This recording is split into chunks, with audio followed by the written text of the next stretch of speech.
What's up, everyone? Welcome to episode 14 of the Ohio Sports Radio Show. Jared and Ian back again with our first show of 2016. Ian, sir, I hope you had a happy new year. You as well, brother. Thank you. Thank you. Let's go ahead and get started. We've missed you guys. Hope you guys have missed us as well. A lot to talk about again this week, so hope you guys are ready. As always, we're going to start our show with our best and worst of this past weekend. So, Ian, sir, go ahead and give us your best and worst of this past weekend, man.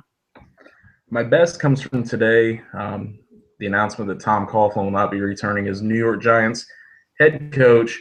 After giving his farewell address, Coughlin came off of the podium, and as owner John Mara stood there waiting for a hug and a handshake, Coughlin looked him directly in the eyes and big leagued him and walked right past him. I thought that was great. Coughlin's done a lot for that franchise. In 12 seasons, he's won 102-90. He's got an 8-3 record in the playoffs, and he's won them 2 Super Bowls. So Coughlin's definitely done some great things. And the Giants play in the NFC East. It's there, there's no clear-cut winner each year of that. There's no clear-cut favorite, I guess I should say. That division's winnable every season. It seems like it always comes down to the last week. So I don't really agree with that firing. The worst of my week, going up by the lake. Everything embroiled with the Johnny Manziel stuff. Don't know what to believe. Don't know who to believe. Don't know if Johnny was in Vegas or if Johnny was in Avon Lake. So I'm sure we'll get to more of that later. But, yep, just overall, just the city of Cleveland staying in the forefront of the news in the negative sense. Yeah, what a weird scenario. What a weird situation. All the news is starting to come out with that. It's so weird. We'll touch on that in a little bit. But my best and worst of the weekend, my best has to be the Ohio State senior class. In 4 seasons at Ohio State, they went 50-4. That ties an FBS record set by Boise State. They were 4-0 against the team up north, undefeated in road games, which is insane. They beat everybody in the Big Ten at least once. They won the Sugar Bowl, Fiesta Bowl, and the College Football Playoff Championship, and they scored over 40 points over 30 times. That's just insane accomplishment by Urban Meyer and his staff and all those players. Best of luck to all those who are going to the draft as well, and I will also touch on that here in a minute. But my worst of the weekend, my Bengals not getting the 2 seed. I know it kind of fell out of our hands, but it was so close. San Diego had a chance to beat Denver if it weren't for Peyton Manning and that huge forehead of his. But, yeah, just absolutely terrible. I was hoping that my Bengals could get that 2 seed, but it is what it is. Excited for the playoffs, ready to go. But that's our best and worst of the weekend. Ian, sir, thank you. So let's move on to a little Ohio State football. Recapping, just a little quick recap for those of you who may have missed it. Ohio State played Notre Dame in the Fiesta Bowl. They ended up winning 44-28 on the back of 4 touchdowns by Ezekiel Elliott. The big news out of Ohio State's camp is 9 players have decided to go pro, including Joey Bosa, Cardale Jones, Ezekiel Elliott, Eli Apple, all the great players on their team. 9 of them going pro. Tons of talent on that roster. Just great, just a great team. It's the end of an era for. I personally am going to miss Zeke running the football at Ohio State. I know you're a fanboy for Ezekiel Elliott as well. What do you think about that class? As far as Ezekiel Elliott goes, I mean, I don't think I remember anyone that's had as big a presence running the ball since Clarett. And Zeke did it for a couple of seasons where Clarett only did it for 1. And Zeke will be forever remembered as a great Buckeye. He had a great career here. Wish we could see him stay another year, but, got to go when you got to go. As far as this whole class goes, moving on to the NFL, wish him the best of luck. And you're going to see a lot of, if not all, these guys play on Sundays in the near future. So best of luck to them. Great class. Couldn't ask for a better group of guys. Yeah, definitely. And personally, I think Derrick Henry is a monster. He may be the Heisman, but in my opinion, I think Zeke is the best running back in college football. I think he's going to have the better NFL career. Alabama running backs, they seem to have a lot of mileage on their legs when they get into the league, and they're always kind of worn down. I can see Zeke going to a team like Seattle, Houston, and dominating. usually don't waste a pick on a running back in the first round, but I think he's one of those rare talents that you kind of have to. For those of you in the Bengals camp, I've seen a couple mock drafts where they have the Bengals drafting Adolphus Washington from Ohio State, which I would definitely be happy with. Let's shore up that D-line. But, yeah, congratulations to all those Ohio State players. You guys were great. Thank you for the great teams and the great memories. So good luck in the pros. Onwards and upwards, though, let's move on to our Cincinnati Reds. Kind of slow right now on the baseball front. However, the Reds, there is one big piece of news right now, and that is former Red King Griffey Jr., everyone's favorite player. If you grew up in the 90s and 2000s, Griffey was the greatest, and I know he's probably your favorite player, the prettiest swing of all time. Griffey Jr. has a chance to be the first unanimous player voted into the Hall of Fame. That vote will happen tomorrow. That would be an awesome accomplishment. Odds are he'll win. His bust will have a Mariners hat. Hopefully that hat is on backwards. That'd be very cool. Ian, thoughts on Griffey, man? I know you grew up same time as me, and Griffey was my favorite player. I loved him. I couldn't get enough of Griffey. I remember watching him in the home run derbies, hat turned around backwards. It was just electric. He was amazing. What are your thoughts on that, man? Yeah, I don't know how you could grow up in the 90s if you were a baseball fan and King Griffey Jr. not be your favorite player. He had so much charisma. That smile on his face is something that a lot of people, especially me, I'll never forget. Carefree attitude. He went by the kid, and just the hat backwards. I mean, we all wanted to be King Griffey Jr. We sat in the backyard and played backyard baseball, and we got those elbows lifted up and level, and we started swinging that bat back and forth, just doing his batting stance. And we always wore a hat backwards. Everybody did the rock and wiffle ball. Everybody did. Everybody acted like Griffey. Everybody, man. I mean, he did so much for our generation. Thankfully, nothing has ever came out on King Griffey Jr. as far as PED use or steroids. I know he played in that steroid era. But one of the funniest things I'll never forget is it was actually during his time with the Reds. He did an interview, and they asked him about PED use and steroids.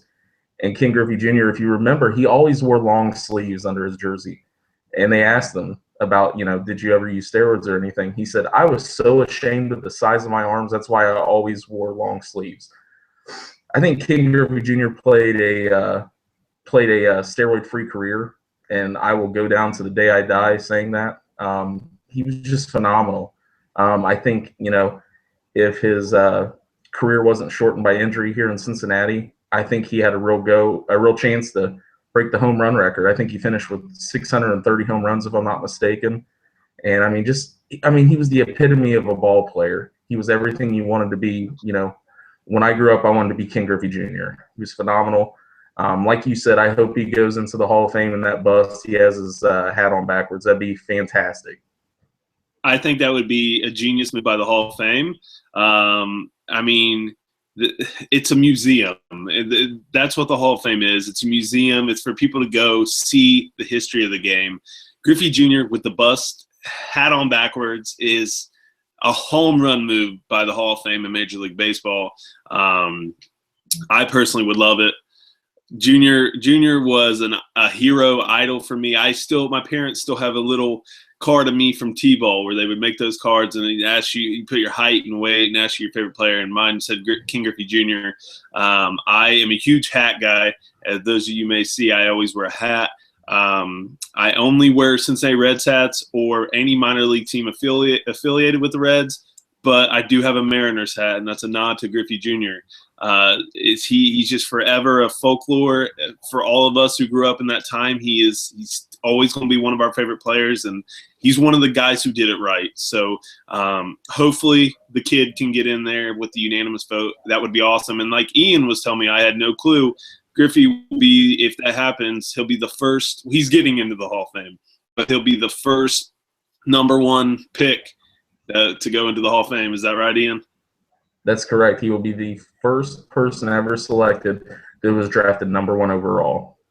That's pretty crazy to think about, but just unreal, just an awesome player. I loved his time in Cincinnati. It was cut short by injuries, like Ian said, but he is forever a hero of all of ours who grew up in the 90s. He's a legend of the game, and prettiest swing of all time. Nobody will ever be able to top that swing. When Griffey hit a home run and you knew it was gone and he dropped that bat, it was nothing better than that. And I spent hours and hours and hours of playing King Griffey Jr. baseball on Super Nintendo. So Griffey, I can't wait to see you in the Hall of Fame, sir.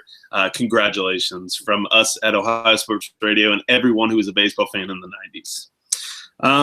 Moving on to another team in Ohio, obviously, we're going to talk about Ian's Brownies. All kinds of mess going on up in Cleveland. For those of you who don't know, they lost their final game to the Steelers 28-12. Unfortunately, couldn't knock the Steelers out of the playoffs for us. They tried, but they couldn't.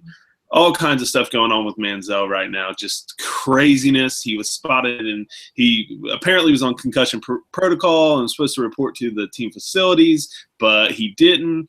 Reportedly, he was spotted in Vegas. Rumors have come out that he was spotted in Vegas wearing a blonde wig, a blonde mustache, a hoodie, and sunglasses, and was going by the name Billy Manziel, which is genius if that's true. No video, no pictures have come out of that. But if that is true, that is the most remarkable thing I've ever heard. Just all kinds of stuff going on up there, Ian. I mean, you got to let this guy go, right? I mean, Manziel is playing. I know you're a Seinfeld guy. Manziel is playing the George Costanza card right now. He is trying to get fired.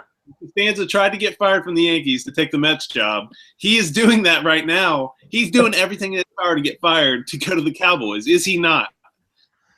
You just dropped a bomb on me. You dropped a bomb on me. Yeah, he wow, that was a good one, man. Wasn't expecting the Costanza reference. Yeah, he's doing everything. I don't know his intentions, but yeah, it seems like he's doing everything he can to get himself out of here. Just like Costanza tying the World Series trophy to the back of the car and driving it around the stadium parking lot. It seems like Manziel's doing everything he can to get out of Cleveland. It's a circus. It really is. The reports came out that he was in Vegas. Someone spotted him there. And then, shortly after that, an Instagram picture pops up on his account of him with his dog looking at the camera. And it says #Saturday Nights. And it's tagged in Avon Lake. So he didn't show up for his protocol. Nobody could get a hold of him. You can only imagine, was he hungover? Was he still in Vegas? Was he hanging out with Alan and the Hangover crew at Caesar's Palace? You never know. But, yeah, it's a continuous black eye. It really is. I'm in the camp now where I say you go ahead and you let him go, whether it's a trade or just an outright release. You got to let the kid move on. Personally, I'm all about bettering yourself before you do anything else. I hope he takes some time away from football and gets his stuff under control. I don't think it's a good idea that he goes to Dallas because then he's an hour and a half away from where he started all this stuff at Texas A&M. But he's going to be closer to that atmosphere. Here's the thing with Dallas. You can go there, and that's light compared to everything they've had over the years. They have guys that have admitted to doing crack. They went to crack houses together. They got guys driving drunk and people dying on that team. Sad stories like that, just unbelievable things that Jerry Jones lets happen there. It's terrible. And Manziel will go there and fit right in with that team. He's going to Dallas. I honestly believe that Dallas has told him, hey, we'll sign you as soon as the Browns let you go. If I'm Cleveland and you're trying to clean up your team, which I know Browns fans are so prideful of that team, you guys wouldn't show up week in and week out and watch the games week in and week out if you weren't. I'd get rid of him. You have to. You cannot keep this kid any longer. He's a cancer in the locker room, man. Yeah, he definitely takes away from what few things we do right in games where preparation, whatnot, games that we do well. He takes away from that. He's a distraction. There have been guys that voice their opinion. I'm sorry. There are guys that have voiced their opinion, saying that he's a good quarterback and everything, and he's the quarterback of our team, and guys that want him there next year, but. Like you said, I don't want to say he's a cancer, but he's bad for this team. You got to move on from him. I've said week in and week out on here, I'm tired of drafting a quarterback in the first round. The last couple of days with all this happening, I think it's inevitable, especially with the new head coach. I think it's going to end up having to happen. So I think there's no other route we can go. I think we either need to trade him or outright release him. I agree. And we'll talk about the head coach in a minute. Couple of questions here regarding your Brownsy. Lynn's Light, Miss Lynn's, thank you for the questions as always. Wants to know latest, or what are our thoughts on, the whole Manziel reportedly partying and it up in Vegas in disguise. I think it's hilarious. As I said, if that's true, that's the most amazing thing I've ever heard. I mean, it is up there, crazy. Nuts. That is a nutso story. I hope it's true. I hope someone leaks a picture of that. I really do, because it will be the background on my computer, my phone forever. That is hilarious. Hilarious. What are your thoughts on that? I mean, I know it's crazy. It's crazy. I don't want the story to be true. I think it would be comical if it is true. The only question I have is if this all ends up being true, why in the hell does he go by Manziel? Why is it Billy Manziel? Why isn't Billy Johnson, Billy Smith? Why does he keep the last name? Part of me thinks he's trying to get caught. He's doing all this for the shock factor and the shock value. And he's like, yeah, I'll change the first name, but they know it's me. I'm going with Manziel. Might as well just walk out there on the strip called Money Manziel. He's full on Costanza right now. He is full on. He has adopted this personality. It's just absolutely insane. Lynn's also wants to know, do we think Dallas will take him like he wants? And I personally do. I've said that all along. I told multiple Browns fans, and I kind of got chastised for it, but I do believe it, that Jerry Jones is going to come calling, and he's going to offer a 7th-round pick, 6th or 7th-round pick, and you guys, the Browns, will be stupid not to answer. And I truly believe that. What about you? Yeah, I think Jerry. It's Jerry's world. I think he enjoys this. He enjoys the attention. He enjoys the circus in Dallas, as he's as you talked about in previous everything that's going on there. I think he'd fit right in there. I think Jerry wants him. I think Jerry's regretted not drafting him ever since they passed on him in the draft, and not trading up to get him as well. But I think that's ultimately where he ends up. Yeah, I agree. We have another question regarding Johnny, Billy, Money, whatever you want to call him. Do we think he'll spend the offseason in rehab or Las Vegas, or possibly both? That question is from Mr. Travis Williams. Travis, thank you for the question, sir. My personal opinion, I think he's going to Dallas. The kid, he's done the whole rehab thing, which I think was just for show. He has the worst support system ever around him. I don't think it's going to matter what he does. Going to Dallas is going to be even worse for him. He's going to be closer to all his friends and family. It's just going to be awful there. So he'll probably be in Vegas every other week. That's just his lifestyle. He hasn't grown up yet. He's going to be one of those players that people are probably going to talk about and say, hey, remember that Johnny Manziel that won the Heisman, was a really good player? Whatever happened to him? He was a good talent. He's always going to have a Heisman vote, and that's maybe something he may always have, but he's awful. He doesn't have his act together. To be an NFL quarterback, to be a captain, a leader of a franchise, you can't do that. And it's bad right now. What do you think? I agree wholeheartedly with you. You got to have your ducks in a row when you're the quarterback, because you're the focal point of that team. You're the leader out there on the field. You have to carry yourself with a lot of self-respect, and you have a responsibility to your team and to the brothers on that team. As far as where he'll spend the offseason, I think it is going to be in Dallas, and like you said, every weekend in Vegas. So Manziel comes for money. He's going to stay around the money. He's going to get more money in Dallas. He's going to go spend money in Vegas. It's all about the money. His days in Cleveland are done. Yeah, and rightfully so. I think the Browns need to do that. And like you mentioned, other news with the Browns, it gets worse. They fired Mike Pettine. I don't know. Mixed emotions on that. I'm not a Browns fan, but I thought Pettine was a good coach. He was kind of doing the best with the hand he was dealt. He's got a nut case of a quarterback. He's got the worst owner in the league. behind him. Terrible GM, who they also fired, Ray Farmer. The Browns is a tough job. I've said it over and over. It's a 10-year job in my opinion. Yet the Browns feel like if you don't go in, or the owner feels like if you don't go in and win in 3 to 4 years, 2, 3, 4 years, you're fired. And that is insane. It's insane. That's arguably the worst team in the league, worst franchise in the league. You have to give someone time. There's a lot of, they're going to draw a lot of interest from, coaches who are looking for a job.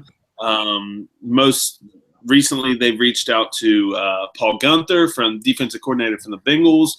They've reached out to Hugh Jackson, offensive coordinator from the Bengals, and I hope neither one of them takes that job. I want them both to be successful, and that's a job where I don't think they're going to be given enough time, especially Hugh. Oakland fired Hugh after 1 year. He went 8-8. I think Hugh Jackson will be a slam dunk for you guys. If you got Hugh, slam dunk. The players love him. He's a great coach. But to go to Cleveland where you have Haslam behind you, he's a terrible owner. I don't know, man. It's just they don't give you enough time there. What do you think about that?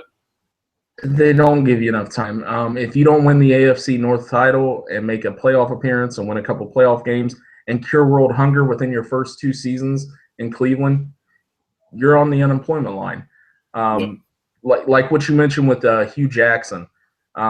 I think Hugh Jackson's a terrific football mind. I think he did an excellent job with that team in Oakland. If you look at that roster he had, Pryor was his quarterback. Pryor was his quarterback, and he went 8-8. Exactly. And if with the way Jimmy Haslam has installed that revolving door down on the sideline for head coaching, Hugh Jackson's not going to have time to build a system there. And no. It would be Hugh Jackson taking over another team that is, when you look at the depth chart, they're just not ready. And I think if Hugh Jackson was given time, he could build that team into a contender. But in Cleveland, unfortunately, you're not given time. So, it's just 1,000,005 head coaches in the last 10 years, and it's going to continue that way until Haslam lets up a little bit. I don't know where this – we talk about the sense of entitlement with Bengals fans and with Reds fans in Cincinnati. It's up there too, but it's with the owner. It's with the ownership. Yeah. I don't know what we've ever won. And Jimmy Haslam sees that, thinks, we're gonna contend next year with whoever I hire next, and whatever quarterback comes in next, we're gonna win the Super Bowl. And I'm like, you know what, man? I love the enthusiasm, but it's not gonna happen with this roster. Yeah, he's so ass backwards. He also said that the next head coach they hire will have decision making of hiring the GM. That's so ass backwards. It's so dumb. That's a tough place to go. I honestly don't see Hugh going to an in-division opponent. And I actually heard a rumor that the Browns asked the Bengals for permission to speak to both Hugh Jackson and Paul Gunther. And the Bengals said, yeah, you can speak with them after the season. We're in the playoffs right now. And the Browns got upset about it and said, no, we want to speak to them right now. No team is going to allow that if they're in the playoffs. That is so no one does that. No team would allow that. So for them to throw a fit, I don't know if that's true or not, but if it is, that's just ridiculous. It's crazy. That's not even a prime job. If it was like for instance, if it was college basketball and it's like a Duke or Kentucky or someone like that, yeah, I could kind of understand. Like, well, we need a coach right now. But it's not. That's just crazy. Well, I think where that stems from is Belichick went ahead and gave the Browns the okay to interview defensive coordinator Matt Patricia during the bye week. And I think once they got the okay to go ahead and interview him during the bye week, that's when they started reaching out to the Bengals. And, when rightfully so, they were told, no, you can't talk to him until after our season's concluded. They got a sour taste in their mouth, and they're like the little kid on the playground that didn't get their way. So, I think that stems from Belichick giving them the okay to interview Patricia during the bye week. And, as we know, the Bengals don't have a bye, so Bengals are getting ready, and that's the last thing you need is a distraction. Yeah, I definitely agree. It's just ridiculous. If that's true, I don't know if it's true. I heard that rumor. It was a pretty credible source, so we'll see if that comes out. I don't know. But if it is, it's ridiculous. Two more hires in the Browns front office. They hired Sashi Brown. Well, he was already in-house. They promoted him to vice president of football operations. And they also hired, this was a curveball, Paul DePodesta, I'm sorry. Paul DePodesta from the Mets. The Mets in the Major League Baseball. Yeah, you heard that right. As chief strategy officer. Those guys are both analytical. They're both Moneyball types, quote unquote. And we do have a question about that. Ricky Barker wants to know what our thoughts are on those Moneyball hires. Thank you for the question, by the way, Ricky. E, what's your thoughts, man? The Sashi Brown hire, I'm not sure where they're going with that. To be honest, I can't even make anything up. I don't understand that, especially after they bring in Podesta today. Podesta, for anybody that has seen the movie Moneyball, starring Brad Pitt and Jonah Hill, Podesta is actually Jonah Hill's character in the movie, Peter Brand. And, he was the assistant general manager with the Oakland A's with Billy Beane, that did the whole Moneyball thing and based everything off analytics. I believe he's a Yale graduate, Yale or Harvard, one of the two. And he actually, his first job was with Mark Shapiro and the Cleveland Indians. So he's coming back to Cleveland, but it's a different sport and a different ball. But more recently, Podesta was with the Mets, like Jared mentioned. And you see where the Mets ended up this year. They were the NL champions. He had a lot to do with the drafting of those pitchers that everybody loves in New York. He had a lot to do with the scouting and evaluating of these guys, and a lot to do with the free agent signings. So we've seen what he can do in the baseball world. We need to see if it translates into the NFL. I know they said he's going to be heavily involved with the draft, heavily involved with scouting players on pro days at the combine. That's kind of exciting, especially if it can translate to the NFL. I don't know how it will. I don't know if he's got a little computer program like he did in Moneyball to put in all these stats and stuff and see this. There's a lot more stats in baseball than there are in football. I'm curious to see. I tweeted out today, I said, with everything that's going on, the Browns, they're not trying to replace Damon Giambi or Isringhausen, so I don't understand this move. But if Moneyball taught us anything, we're going to go after David Justice, Jeremy Giambi, and Chad Bradford. So, yeah. And Scott Hatteberg. So, all joking aside, I don't know. I'm kind of excited about the Podesta move, especially if it translates with drafting, because pardon the pun, but we've struck out a lot on the draft. And, it kind of brings a sense of excitement because you don't know what to expect. Maybe this guy does help us draft the right player. Maybe this guy does help us find talent in the later rounds. I don't know moving forward, but it seems like, again, we go back to Haslam and everything being asked backwards. We don't have a head coach yet. And I know it's still early, but we're making all these moves and we don't have a head coach. We don't have a general manager. And we're going to, like you said, we're signing a head coach and getting their opinion on the GM, which doesn't make sense. So there's a lot left to be done in Cleveland. So we'll come back to the head coach because I want your opinion on that. My opinion, though, on the hiring of Paul DePodesta and Sashi Brown, I like it. And the only reason I do like it, it's weird. And why not? Why not in Cleveland? Nothing has worked for you guys. Take a chance on something. I mean, what's going to happen? They're going to fire him in 2 years. They do that anyways. It's a revolving door up there. If it works, it's awesome. That's a genius move. I know Browns fans are irritable. They want to see a winner, and rightfully so. You guys deserve it. But if it works, it's going to be revolutionary. So I don't know. We'll see if it works. I don't know. I like it though. It's like a why not move. We've been bad for a while. Let's try something new. Maybe it'll work. We don't know. But you did mention something interesting, E. So you got a couple things in your favor. You guys have the number 2 pick in the draft. You guys are locked in there. I'd like to get your take on who you think or who you would like the Browns to draft, or what position, whatever. Also, who is your short list of candidates for the head coaching vacancy in Cleveland? I have mine, who I think would be a good fit for you guys, but I'd like to hear yours, sir. As far as the draft goes, you've been preaching it to me on the Ohio Sports Radio Show. You've been preaching it to me via text. With everything going on, I don't see any other move you can make besides taking Paxton Lynch at number 2. The only way I don't think they take Paxton Lynch is if Joey Bosa's sitting around. But I think the Titans are pretty much sold on Bosa. But I think it's going to end up being Paxton Lynch with the number 2 pick. I'd love to see them trade back into the first round and try and take one of the big linemen. If this Dave Podesta guy can do anything like he does with baseball trades, maybe he can trade up high enough into the first round and take Taylor Decker from Ohio State. I got a man crush on Decker. I think he'd be a great help to that woeful offensive line in Cleveland. But as far as our first pick, the number 2 pick overall, I think they're going to take Paxton Lynch. I completely agree. I've said it over and over. Paxton Lynch, he's not a home run pick. There's no home run quarterback this year in the draft. However, he is a stud.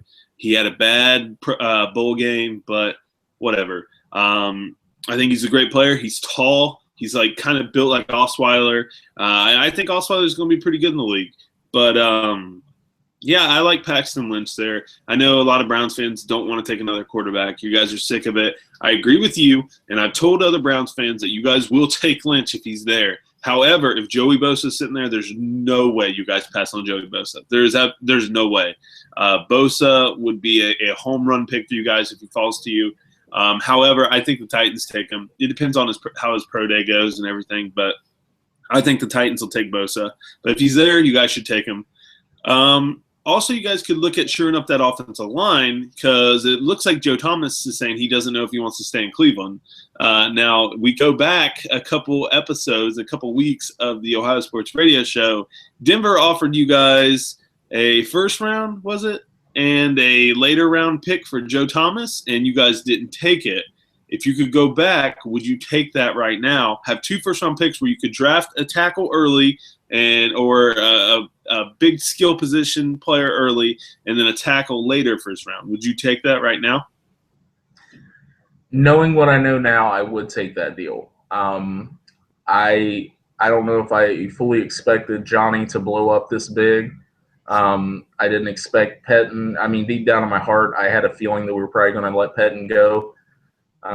If we were going to keep Pettine, if we were going to keep Manziel, if none of this would have happened, I would have said no to the deal like I did before. Knowing what I know now, I definitely would have went that route because, like the Reds, you're kind of in full mode with the rebuild right now. You gotta get younger, you gotta get better. Thomas has had an excellent career in Cleveland, Pro Bowl every season he's been here, has not missed a snap. Or he's not missed a start, I'm sorry. And, you can't ask much for that, or you can't ask for much more than that. And he's your quarterback's blind side. So he's had a successful career. I think a lot of what he said stems from being upset with another losing season's frustration. I don't know if they go ahead and trade him or outright release him. I'd love to see him stay, but, at the end of the day, I'd say they're probably done with Joe Thomas too, which is sad. But going back, I would take that pick because you can use that pick to take another Thomas. So I don't know. There's a lot to evaluate going into the draft and moving forward. But I wanted to touch on something else you said. I want to make it clear that I didn't want to draft another quarterback if we were keeping Manziel. I'm fully fine with taking the quarterback now that I know Manziel's probably his days are numbered. You can't go into a season with Josh McCown as your only guy on the depth chart and Austin Davis. There's no future there. You got to have someone there for the future. So yeah, I'm in the camp of taking Lynch.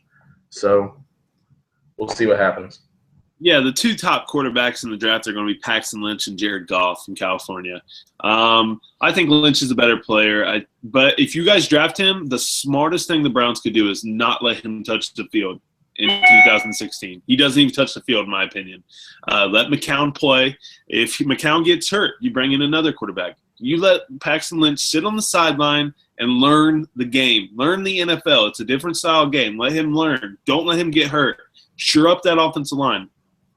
This is why you bring analytical guys in. They're able to see, like, oh, no, we'll draft this offensive lineman, this guy, this guy, this guy. Joe Thomas cost you guys a fortune. Dwayne Bowe cost you guys a fortune, which is, I see you guys, how much he's paid, that's ridiculous. He's paid like $160,000 a yard that he gets. I mean, it's stupid money. You guys have to cut costs like that. Draft Lynch. Let him learn behind McCown, who played pretty well with what he had. His line was terrible. He had no skills position players. Barnage is a stud for you guys. Continue just to shore up that line and get better on defense. You guys missed Joe Hayden all year. Hayden will be back healthy. You guys got a lot to look forward to.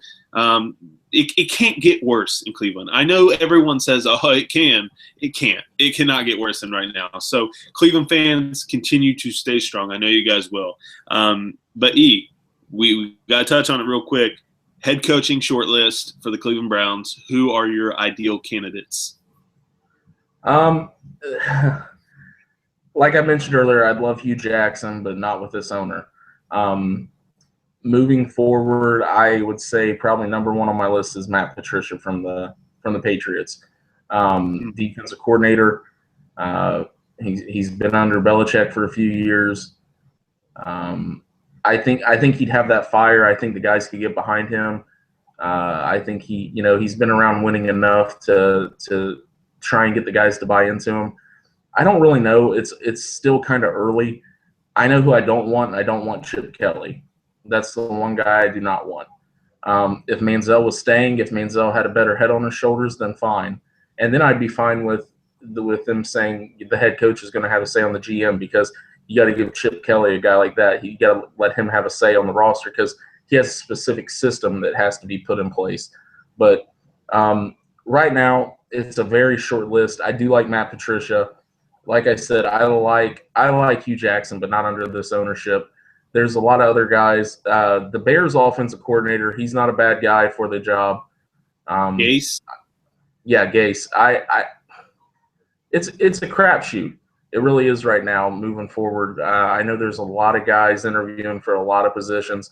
Hopefully we're not left in the dust on some of these guys. But I think from what I've read, we've got 3 or 4 interviews this week and a couple interviews scheduled for next week. So I think we're gonna get the interviews done quick and hopefully not miss out on some of these guys that are the actual organization's top picks. But my list, it's small. There's nothing there really. I haven't given much thought to it.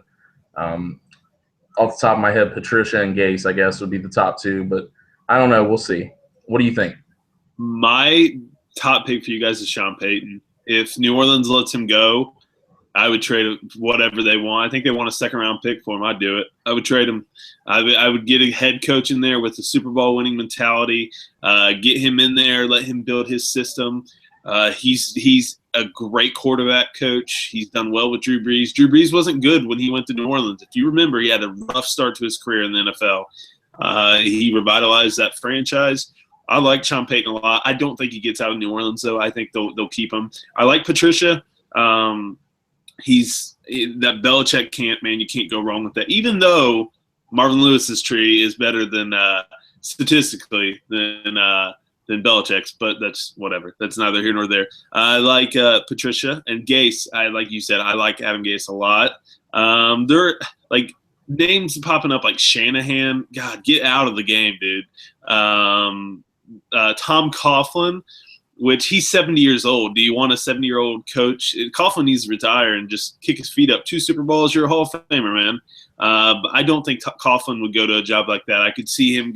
I think Coughlin going to the Eagles would be sneaky awesome. But I don't know. I'd like to see Hugh get a job, but I just don't think he would get the fair end of the deal in Cleveland. If Hugh could go to Cleveland, I would like to see it just to see how good of a coach he is and turn them around. I'd hate to see him play him 2 times a year because I have a very huge admiration for Hugh Jackson. But I think Sean Payton is at the top of my list for you guys. I think he'd be a good fit. He's won a Super Bowl. He knows how to win. He's a good quarterback coach. So if you're drafting Paxton Lynch, let him learn. I think Payton be a decent coach. But yeah, hopefully things continue to work out for the Browns. And like I said, it can't get worse. You can only go up. But let's move on. Let's talk about my Cincinnati Bengals. For the first time in a long time, we didn't back into the playoffs. We beat Baltimore 24-16 last week. Unfortunately, the Chargers were not able to pull off the upset. Bengals slid into the number 3 seed, locked in for the AFC playoffs. They will play in the wild card round. They have the primetime game. They play at 8:15 p.m. against the Pittsburgh Steelers, our hated rival in Cincinnati. Not much to say on that. I know a lot of Bengals fans are worried, and I've gotten so many texts and messages on Facebook and people commenting, talking about how the Bengals, oh, crap, we play the Steelers, they're the hottest team in the league, blah, blah, blah, blah, blah. I'm sick of it. I don't care about that. My thought, and like I posted this, if you want the bullying to stop, at some point in your life, you have to punch your bully in the mouth. The Bengals have been Pittsburgh's bitch. I'll say it. They've been their bitch for a long time. But the Bengals are a good team. This team went 12-4 for only the third time ever in franchise history. We didn't back into the playoffs. We won our final game with a backup quarterback, mind you. This team's good. This defense is good. They're deep. Pittsburgh's defense is not good. D'Angelo Williams is hurt. They have Antonio Brown and Martavis Bryant. I get that. They're good players, but we have a good team too. Believe in this team, Bengals fans. You guys drive me insane. I can't tell you how many of you guys love the team when they're winning, and when things like this happen, when we draw the Steelers. I saw a Steelers player tweet after he found out they played the Bengals say, I saw we got a first-round bye. That drove me so nuts. I wish I was a player because I'd be wanting to hit that guy, man. Vontez Burfict retweeted it, by the way. So if you don't think he's fired up, I'm just sick of Bengals fans. This is why Browns fans always make fun of Bengals fans, because they're up there with the team who is a sinking ship every year. They sell out every game. We don't. We don't sell out every game. It takes us. It takes us. They give us extensions to sell out our home games. A team that went 12-4. We struggled selling out games. You know what's going to happen on Saturday? It's going to be half Steeler fans. You can't prevent it. And all these Bengals fans that are crying and whining, it drives me insane. This team's good. Believe in your team. The Steelers are good. I get it. I get they're good. But we're good too. We can beat this team. Ian, I know I've said it over and over. I believe in this team. I don't care who's the quarterback. I think our defense is good enough to beat them. If we keep Roethlisberger in the pocket and get pressure on him, you win the game, in my opinion. Outsiders' perspective looking in, what do you think, man? First, I thought it was a great analogy. You got to step up to the bully and you got to knock him out. Moving forward into the playoff game, I agree wholeheartedly with what you're saying. You don't need which I do believe McCarron's going to end up playing in the playoff game, but you don't need a 350-yard performance and 4 touchdowns out of him. You've got a solid enough running game to be able to score touchdowns, to move the ball. These little short passes, these little performances that McCarron's been doing for you guys is good enough to win a game against the Steelers. And like you said, it all comes down to the defense. The Bengals are leaps and bounds above the Steelers when it comes to defense. And they're going to be able to, if they're able to get to Roethlisberger, it's going to be a long day for Pittsburgh. And like you talked about with the fans, that is the reason why the Browns fans make fun of Bengals fans. You know, we sit up there, we drink, and we love watching our team, and we'll support them. If we go 0-16 or 16-0, it'll be the same amount of support week in and week out. And you get down to Cincinnati, and it's, you know, I know people are probably sick of hearing it, but the sense of entitlement. Where did it come from, Bengals fans? You guys have a great team now. You probably on paper you've got the best roster in the NFL, and you start out a season undefeated. You're one of the last 4 teams that are undefeated, or one of 3 teams, I'm sorry, and you lose a game, and half of the fan base drops off. Then Dalton goes down. Then another half of the fan base drops off. It's like, stand behind your team. Be proud of where you come from. Be proud of who you root for.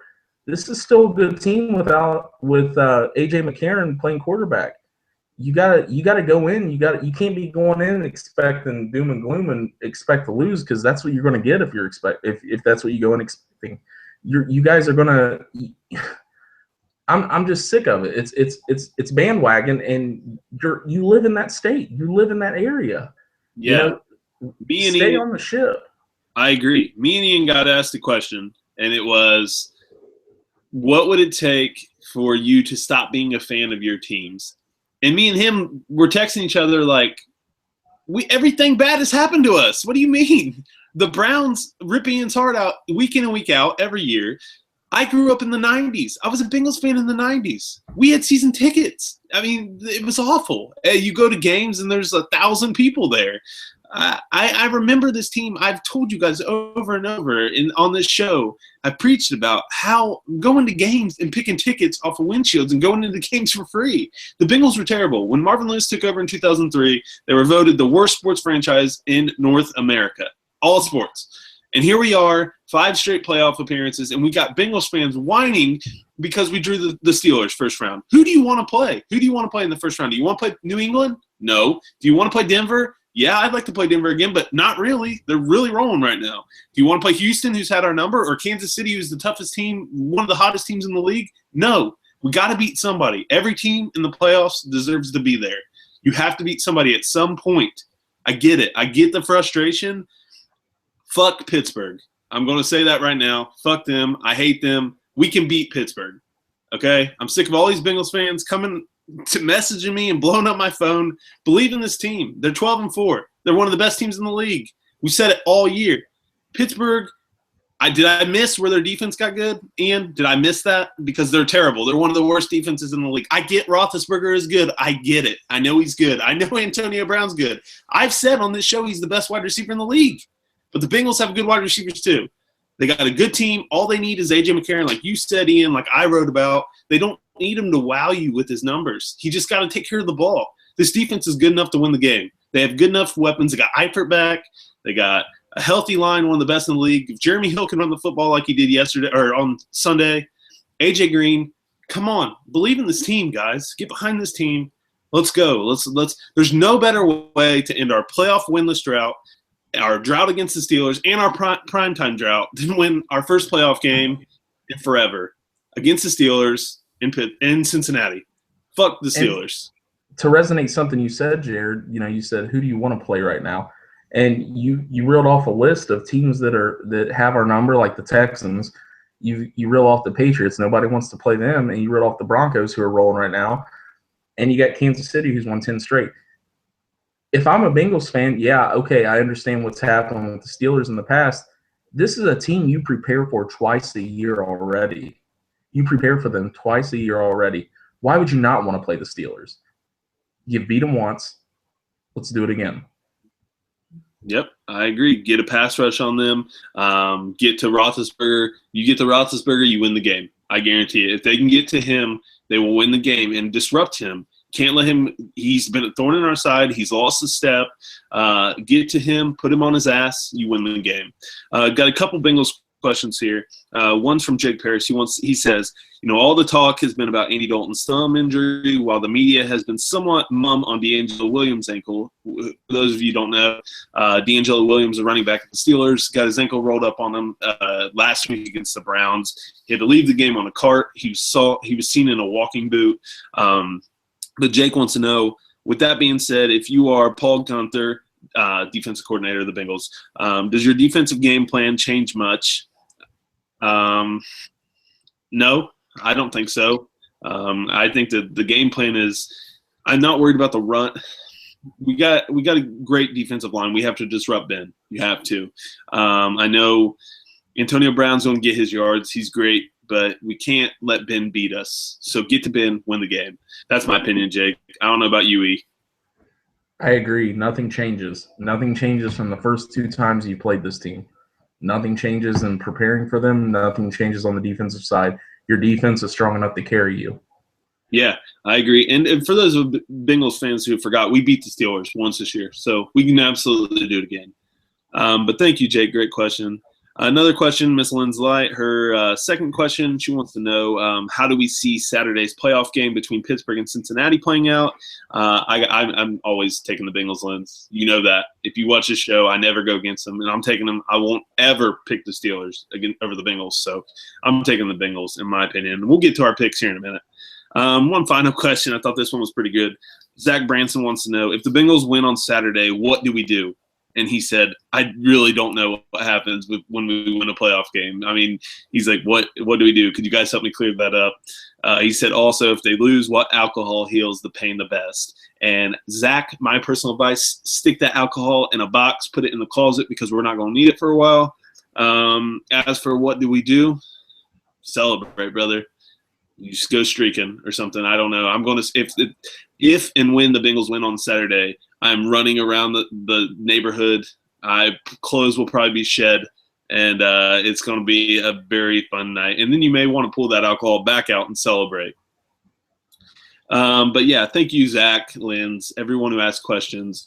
Hopefully our Bengals can back up everything I've said. But one last thing, just fuck the Steelers. I hate them. Sorry for the language, but it deserves to be said right now.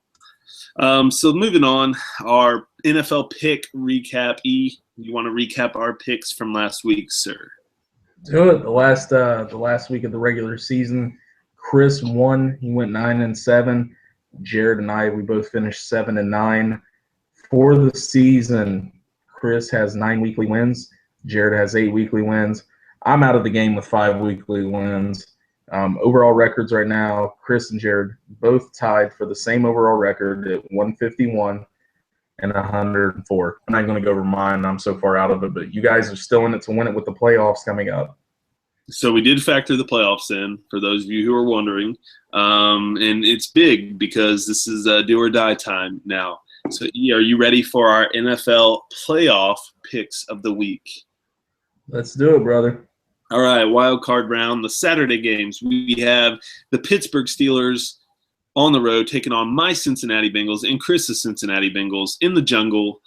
Chris took the Bengals in this one. I love it, Chris. E, who are you taking in this one, sir? Bengals are going to knock their bully on their ass. They're going to get that win. They're going to celebrate in Cincinnati. There's going to be a lot of hangovers Sunday morning. Not a lot of people going to be in church on Sunday. I'm going with the Bengals. Yeah, I'm going over. I'm like I said, every week on the Ohio Sports Radio Show in the NFL picks, I have stuck with and taken my Bengals, and it will not change in the playoffs. I don't care if they're playing the 85 Bears or the Yinzers from Pittsburgh, the Steelers. I'm taking my Bengals upset. They're an underdog, actually, 3-point underdog at home. I'm taking the Bengals to upset the Steelers in Cincinnati and in their drought. Next game on Saturday was the first game on Saturday, but we have the Kansas City Chiefs on the road taking on the Houston Texans. Chris took the Chiefs in this one. Ian, who are you taking, sir? Hottest team in the NFL right now, 10 straight wins. I know the game's at Houston. I think it's going to be a good one. I think actually all the games on the docket are going to be pretty good, but I'm going to let the Chiefs keep on rolling for this week. I'll take the Chiefs on the road. Yeah, I agree with both of you and Chris. I think it's going to be a good game. Texans have kind of, since they beat the Bengals on Monday Night Football, they've rolled really well. They played well. Their defense is starting to play well. I hate J.J. Watt. He is weird and cocky, but I'm taking the Chiefs. Andy Reid, man, I don't know. He's up there for Coach of the Year for me. Him and Mike Zimmer. I don't know. I'm taking the Chiefs in this one. I like the Chiefs. Sunday wildcard game. We have the Seattle Seahawks on the road taking on Mike Zimmer's NFC North champs, the Minnesota Vikings. Chris took the Seahawks in this one. Ian, sir, who are you taking? Seahawks coming off a big win to finish the season against Arizona. Arizona didn't have a lot to play for after Carolina won. That's no excuse. I'm not saying, they just laid down and died, but I think they were playing with a lot less going into it. But I like Mike Zimmer. I like Zimmer at home.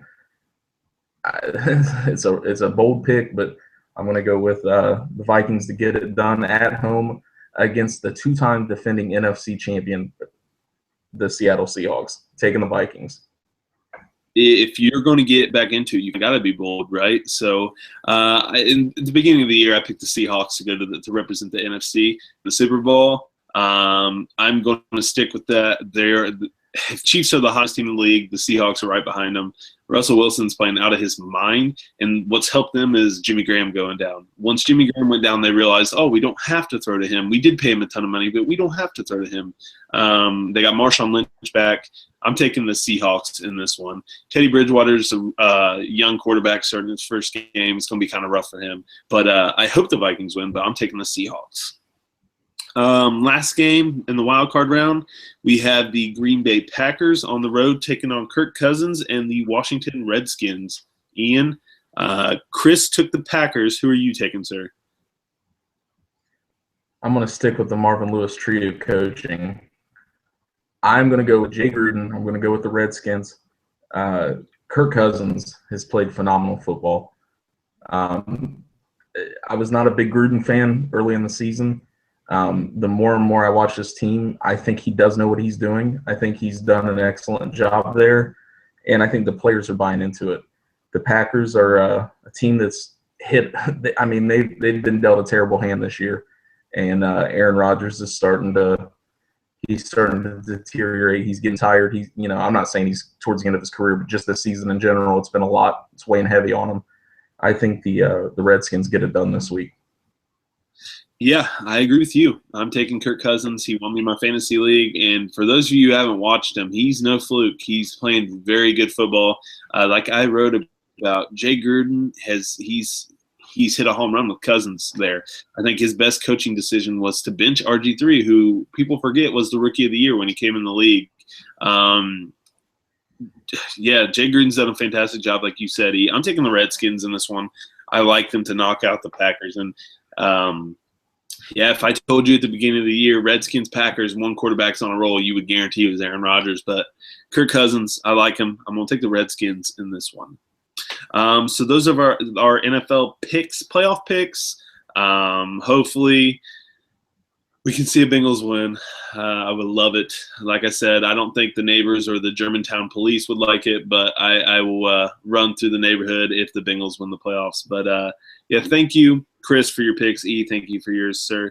And as always, for those of you who watch the Ohio Sports Radio Show, we always end our show with a bold prediction for this upcoming week. Ian, sir, what is your bold prediction? My bold prediction is I'm going to go up to Cleveland. I'm going to go up with my Brownies. And with this recent move with signing Paul DePodesta, the Browns will sign as our new quarterback, Yoenis Cespedes. That's very bold, but he's got a cannon, so you never know. My bold prediction, I think everyone knows where I'm going with this. My Cincinnati Bengals, in their playoff drought, they beat the Pittsburgh Steelers, send the Steelers home crying. A.J. McCarron gets it done for the Bengals. I truly believe the Bengals are going to win this week.